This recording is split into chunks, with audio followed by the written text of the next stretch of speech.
Assalamualaikum warahmatullahi wabarakatuh. Selamat pagi anak-anak. Bagaimana kabar kalian hari ini?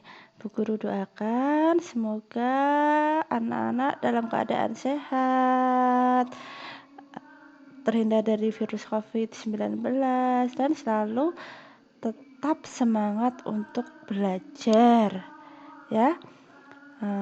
Sebelum kita mulai pelajarannya, mari kita berdoa terlebih dahulu dengan membaca bacaan basmalah.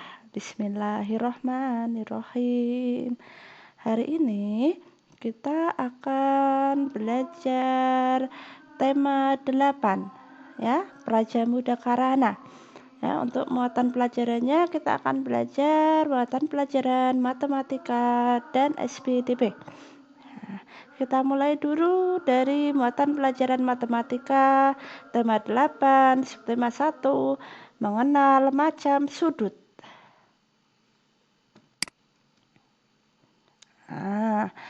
Mengenal sudut. Perhatikan gambar di bawah ini. Coba perhatikan dengan seksama gerakan anak pada gambar. Anak pada gambar sedang melakukan gerakan saat menghormat bendera. Saat melakukan gerakan tersebut, tangan kanan anak pada gambar membentuk sudut. Perhatikan ini. Membentuk sudut. Tahukah kamu apa itu sudut? Sudut adalah daerah yang dibatasi oleh dua buah kaki sudut. Titik pertemuan antara dua kaki sudut disebut titik sudut. Jelas ya? Berikut penjelasan mengenai sudut yang terbentuk pada gambar di samping. 1. Nama sudut pada gambar adalah sudut CAB atau BAC.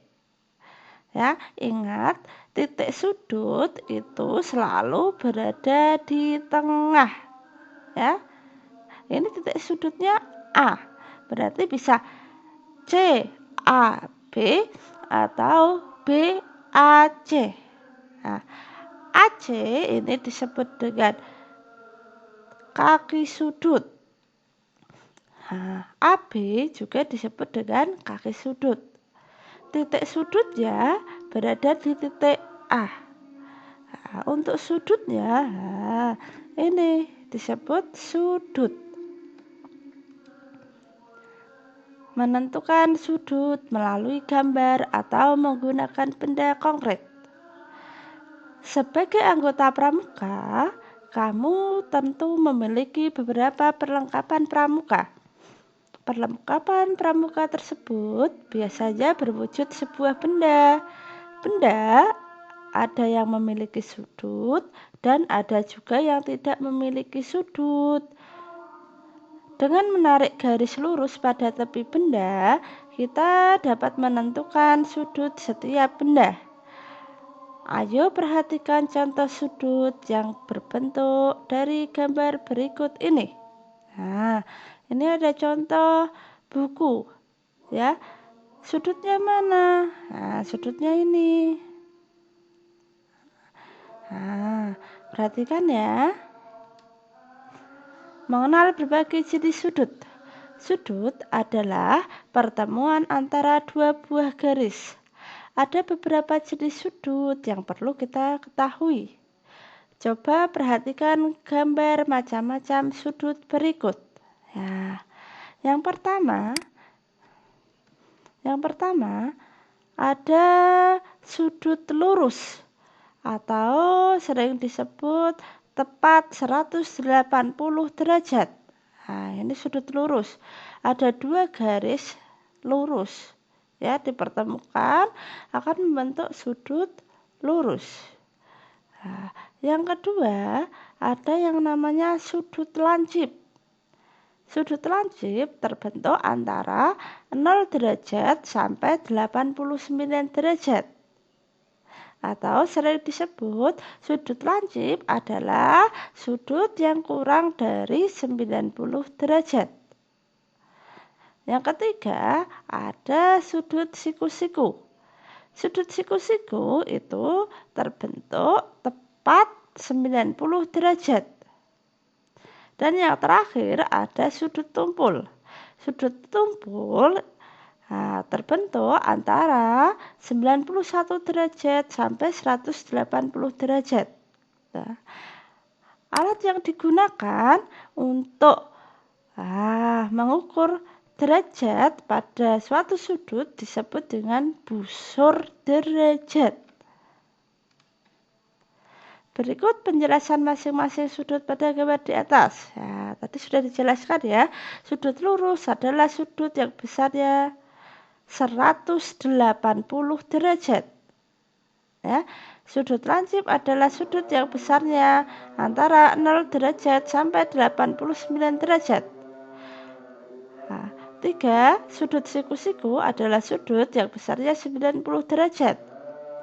4. Sudut tumpul adalah sudut yang besarnya antara 91 derajat sampai 180 derajat. Terus ya, mohon maaf untuk yang nomor 1 ini, sudut lurus adalah sudut yang besarnya 180 derajat. Ya. Menentukan berbagai jenis sudut pada bangun datar. Simbol barung mengambil bentuk bangun datar segitiga sama sisi.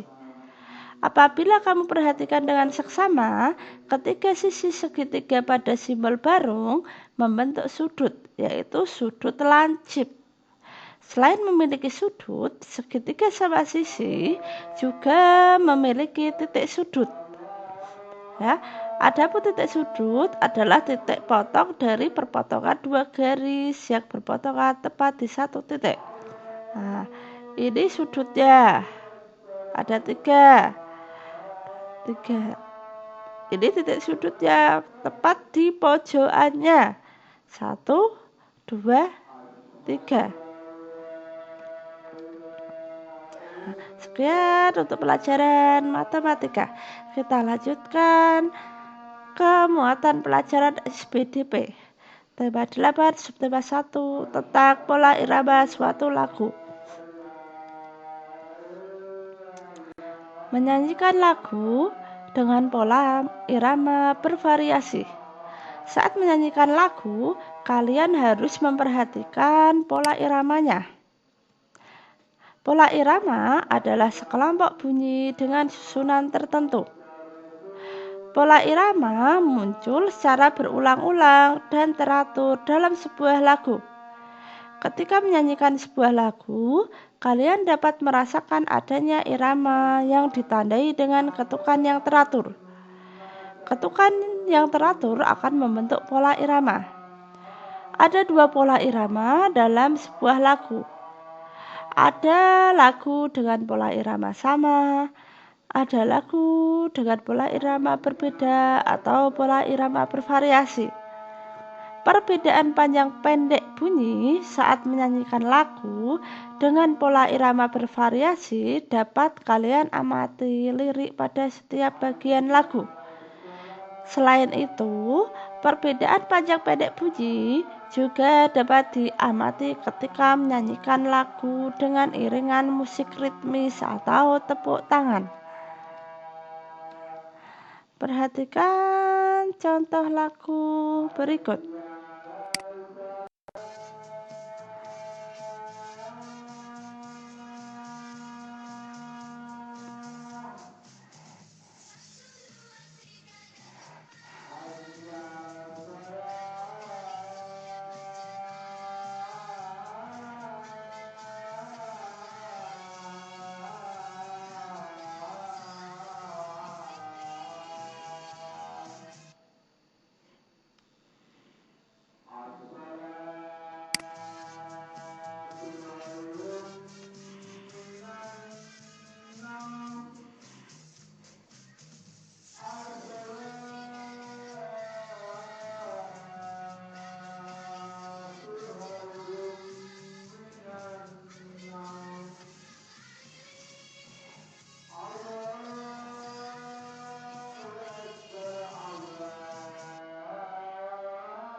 Nah, itu contoh dari pola irama pada lagu Prajamuda Karana.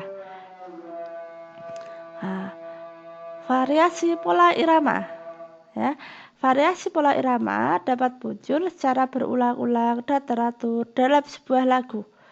Untuk membedakan variasi pola irama tersebut, kita mengiringi sebuah lagu dengan tepuk tangan atau iringan alat musik ritmis yang menyanyikannya. Coba perhatikan tanda lagu di samping. Tanda lagu pada lagu dapat digunakan untuk menjelaskan variasi pola irama dalam lagu. Variasi pola irama tersebut ada yang sama, mirip, dan bahkan berbeda.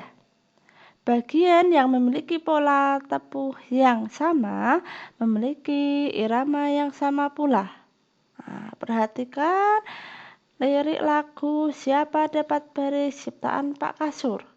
Nah, bisa dilihat ya, tanda biru itu bertepuk paha kanan, sedangkan tanda orange atau merah itu menunjukkan bertepuk paha kiri. Nah, ini pola iramanya bervariasi. Nah, yang sama di lirik Ayu. Nah, ayu, ayu. Nah, ini pola iramanya untuk Ayu ini 3 kali tepukan paha kanan, sedangkan yang Ayu kedua 3 kali tepukan paha kiri. Jelas ya? Nah, jenis-jenis pola irama. Pola irama rata. Yang pertama, pola irama rata merupakan pola irama dengan pembagian yang rata atau sama. Ya. Pola irama tidak rata. Yang kedua, pola irama tidak rata merupakan pola irama yang pembagian antara pola dengan pulsa tidak sama. Nah, yang ketiga adalah ada pola sinkope. Pola sinkope terjadi apabila aksen kuat dipindahkan dari pulsa yang seharusnya mendapat tekanan ke pulsa yang seharusnya tidak mendapat tekanan. Ya. Yang keempat ada pola polimerik. Polimerik dalam pola irama adalah penggunaan pola irama yang berbeda antara satu instrumen dengan instrumen lainnya. Nah, yang kelima ada pola suku bangsa. Pola suku bangsa merupakan ciri khas yang dikaitkan dengan irama musik yang digunakan oleh suatu suku daerah atau bangsa. Misalkan irama Melayu, India, Latin, dan Arab. Yang keenam ada pola ostinato. Pola ostinato merupakan pola yang dinyanyikan berulang-ulang. Jika diulang lebih dari satu macam disebut ostinati. Yang terakhir ada pola polirotmik. Ya, polirotmik merupakan penggunaan bermacam-macam pola irama yang serentak. Pola irama ini menghasilkan pola ritme gabungan yang berisi satu ketukan kuat dan satu ketukan lemah. Ini ada jenis-jenis alat musik ritmis. Ya, ingat pengertian dari jenis alat musik ritmis adalah jenis alat musik yang tidak menghasilkan nada. Ya, contohnya ada kendang, tifa, tamborin, drum, triangle, rebana, kastanyet, dan alat musik konga. Ada lagi ada marakas, simbal tangan, timpani, demung, gender, dan calung. Unsur seni musik. Unsur seni musik itu dapat dibedakan menjadi beberapa jenis. Ya. Yang pertama ada melodi. Melodi merupakan sebuah kesatuan frase yang tersusun dari nada-nada dengan urutan interval dan tinggi rendah yang teratur. Pengertian mudahnya. Definisi melodi merupakan tingkatan tinggi rendah dan panjang pendek sebuah nada dalam sebuah musik. Yang kedua ada birama.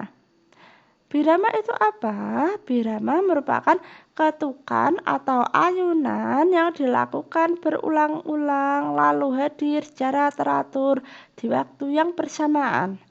Birama biasanya ditulis dalam angka pecahan seperti 2/4, 3/4, 2/3, dan seterusnya. Angka yang ada di atas tanda per atau penyebut memperlihatkan nilai nada dalam satu ketukan.